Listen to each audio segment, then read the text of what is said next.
I'm Randi Dukes, a Dallas-Fort Worth realtor, and I'm here today with Nancy Ray, a fellow Repeat Realty colleague, and we are going to talk about all things related to buying a luxury listing. So thanks for joining me, Nancy. Absolutely. Before we get started, if you'll subscribe to the channel and click like on the video and do all of those things, I'd love it. If you have any questions, just leave them in the comments below, and one of us will get back to you and answer those as well. So we are going to talk about the excitement that everybody has over big time listings. I think with shows like Selling Sunset, $1 Million Listing, the idea of buying a luxury listing has become really popular. Absolutely. And for those that don't know, a luxury listing is defined as a home that's valued within the top 10% of properties in a local market.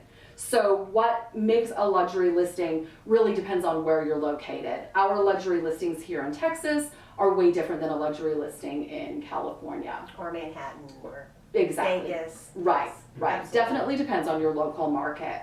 So let's start at the beginning. When we're working with any buyers, pre-authorization is one of the first steps that has to happen. You have to know how much home you can afford. Is that process the same with luxury listings? Absolutely. So you have to go through a lender and get a pre-qualification letter and a lot of times a proof of funds before you're even allowed to go look at luxury listings. Okay. And so is a specific credit score required? A certain down payment needed?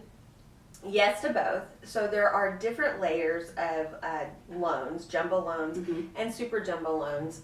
I am not a mortgage expert, so these qualifications can change, but my last jumbo loan was somewhere around between $1 million and $1.5 million.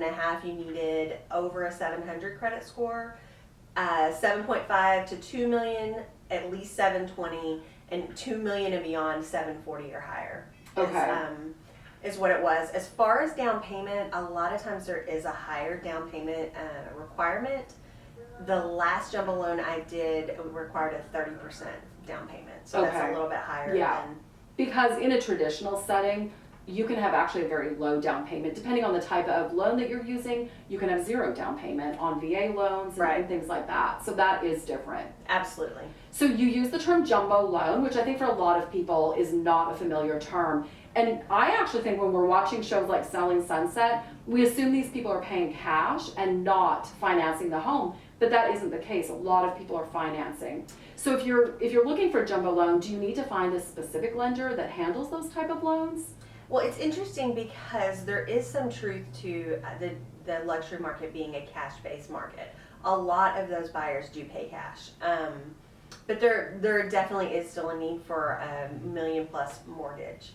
It's most lenders will write a jumbo mortgage, but then they have to seek out who will fund that and who will take on that risk.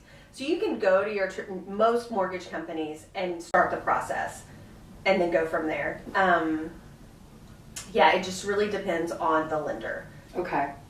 Okay, so finding a home is the fun part. Absolutely. Is that process different than finding a home that's in a more typical price range? I think it depends on the market for that too. So some markets it's very similar, and you just get on the on your MLS and you schedule a showing through whatever showing time or whoever, and then in other markets you actually have to contact the listing agent and they show you. So it's just kind of a case by case.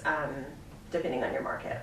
But either way, as a buyer, you need to find an agent first, and preferably an agent that has some experience with the luxury market, as you do. Absolutely, it's a different market.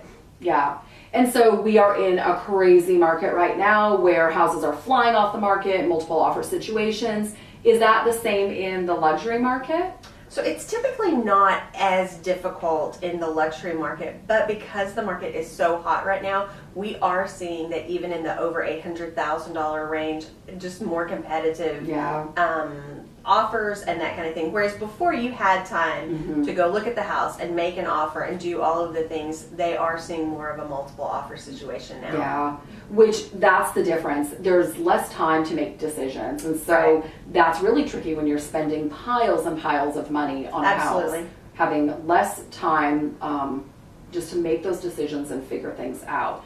But the option period buys you a little more time. It comes at a cost, but is the option period the same as in the other normal markets? Yes, you pay more for an option period because the price of the house is more. Do you want to say what an option period is for those that don't know? So an option period is where you pay a nominal fee. Usually, like on a traditional house, it's a couple $100s. On a luxury house, it's more than that, $500. A traditional house in the Dallas market. In the Dallas market. Yeah. So you pay this fee for a certain number of days to get an inspection, and you can back out for any reason during that time.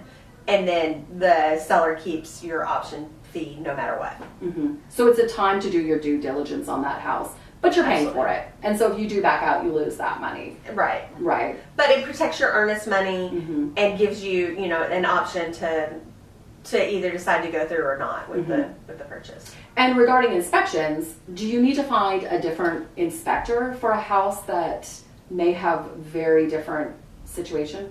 I recommend that you do find an inspector with a luxury market background, because a lot of these luxury homes have stuff that you don't see at a lower price point. For example, like European faucets, which turn on very differently and the water heats, and they're backward compared to American faucets.